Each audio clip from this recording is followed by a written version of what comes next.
Princess Diana, trapped and bleeding. After the crash, on August 31st, 1997, the world would lose a beloved figure in the most tragic and horrifying way imaginable. Princess Diana left the Ritz Hotel in Paris with her partner, Dodi Alfhied, just after midnight. They stepped into a black Mercedes-Benz S280, driven by Henry Paul, unaware that their lives would soon be torn apart. Paparazzi chased them relentlessly, flashing cameras and revving motorcycles as the car sped away. But in the Pont d'Alma tunnel, at frightening speed, the Mercedes lost control and violently slammed into a concrete pillar. The crash was merciless. Dodi Alfhied and Henry Paul were killed instantly. Diana survived the initial impact, but what came next was a slow, excruciating horror. She was conscious, trapped in the back seat, her head slumped against the seat in front of her. Catastrophic injuries coursed through her body. Her pulmonary vein had torn near the heart, and massive internal bleeding began silently stealing her life.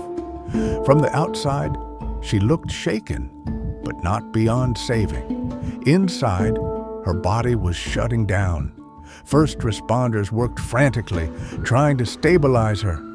She was lifted onto a stretcher, still breathing, still aware.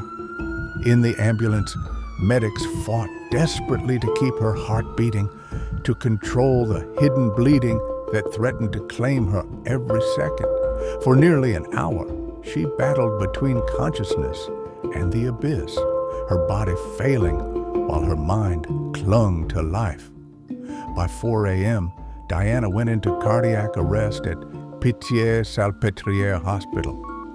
Doctors opened her chest in a desperate attempt to repair the torn vein, but the damage was too severe. Despite every effort, every heroic attempt, her body could not survive.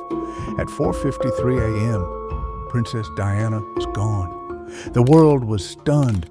Millions could not believe it. Flowers, letters, tears.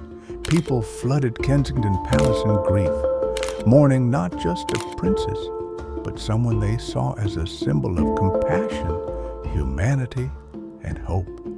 Her funeral on September 6th was watched by 2.5 billion people worldwide, a testament to the immense loss felt everywhere. Princess Diana did not die instantly. She fought, trapped, bleeding, and conscious as life slowly slipped from her body.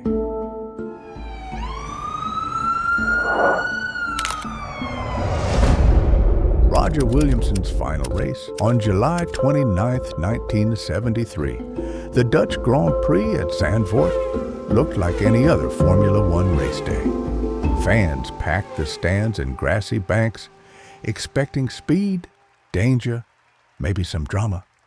But what they saw was far worse than anyone could have imagined. Among the drivers was Roger Williamson, just 25 years old, a British rookie who many believed could become a future champion. Young, fearless, desperate to prove himself. But on the 8th lap, everything went wrong. A tire blew at terrifying speed. His car smashed into the barrier, flipped violently, and landed upside down. Fuel gushed out like blood from a wound. Seconds later, the car exploded into flames. Williamson wasn't dead. He was still strapped inside, upside down, fully conscious, and people could hear him, screaming, fighting to breathe as thick black smoke choked the air around him. The fire licked at his suit, his helmet fogged up with heat and ash.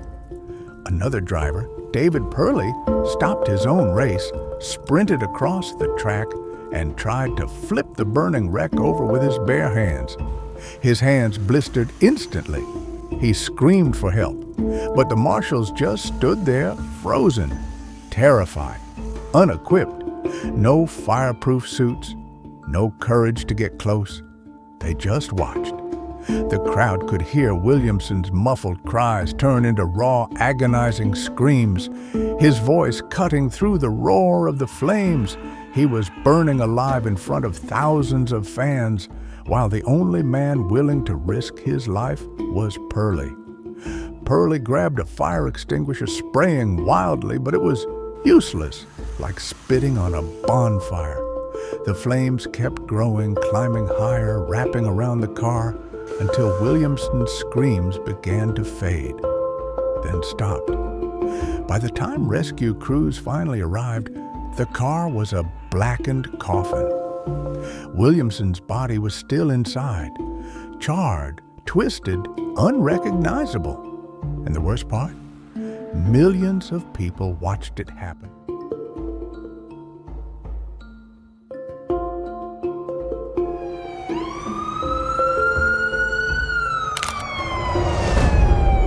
Paul Walker.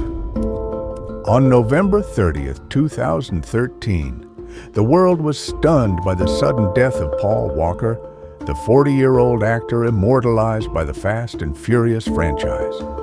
He played a man who lived for speed, seemingly untouchable in every crash. But real life would prove brutally different. That afternoon in Santa Clarita, California, Walker joined his friend Roger Rouse in a rare red Porsche Carrera GT.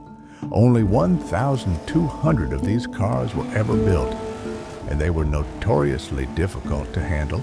Perfection was demanded at every turn. A single mistake at high speed could be catastrophic. At around 3:30 p.m., the car raced down a quiet street. Witnesses later reported it exceeded 90 miles per hour. In seconds, the Carrera lost control, slammed into a curb, then a tree, and finally a lamppost. The impact tore the car apart and ignited flames instantly. Most assumed Walker was killed on impact, but the grim truth was far worse. The crash broke bones and caused trauma, but he was still alive, trapped in the passenger seat, conscious, strapped in.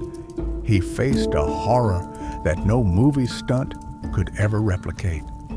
Flames devoured the car. Smoke filled the cabin. Every breath became agonizing. His seatbelt, which had saved him from being thrown out, now ensnared him, keeping him locked in a cage of fire. Within moments, the Porsche became a roaring inferno.